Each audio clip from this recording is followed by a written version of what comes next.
என்ன தம்பிங்களா, என்ன பண்ணிட்டு இருக்கிறீங்க? சாப்பிட்டீங்களா? ரொம்ப சந்தோஷமா தான் இருக்கிறீங்க. ஆண்டவர் நமக்கு எவ்வளோ நன்மைகளை செஞ்சிருக்கார். இப்ப நான் யோசித்து பார்த்துக்கிறீங்களா? அதனாலதான் சந்தோஷமா இருக்காங்க. அப்படியா? என்னன்னா, உலகத்துல இந்த பிரபஞ்சத்துல பார்க்கும்போது எவ்வளோ பிரச்சனைகள், போராட்டங்கள், கஷ்டங்கள், வலிகள், வேதனைகள், வியாதிகள்.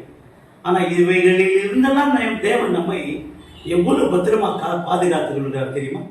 அதனால்தான் 34ஆம் சங்கீதம் 8ஆம் வசனம் சொல்லுது, கர்த்தர் நல்லவர் என்பதை ருசித்து பாருங்கள், அவர் மேல் நம்பிக்கையா இருக்கிற மனுஷன் பாக்கியவான் சொல்லப்பட்டது. ஆகவே ஒரு பாட்டு பாடலாமா? என் கூட சேர்ந்து பாருங்களா?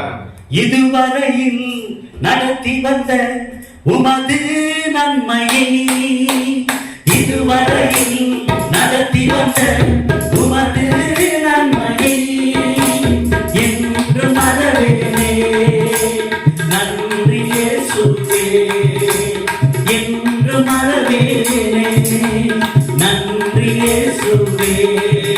தேவா உம்மை நான் என்றும் துதிப்பேன், நல்லவரே இயேசு தேவா, நன்மையினால் முடிசூட்டி, நல்லவரே இயேசு தேவா, நன்மையினால் முடிசூட்டி, கிருபைகளை பொழித்திடுவீர், என்றென்றுமாய் நடத்திடுவீர், கிருபைகளை பொழித்திடுவீர், என்றென்றுமாய் நடத்திடுவீர், நல்லவரே இயேசு தேவா, நன்மையினால் முடிசூட்டி.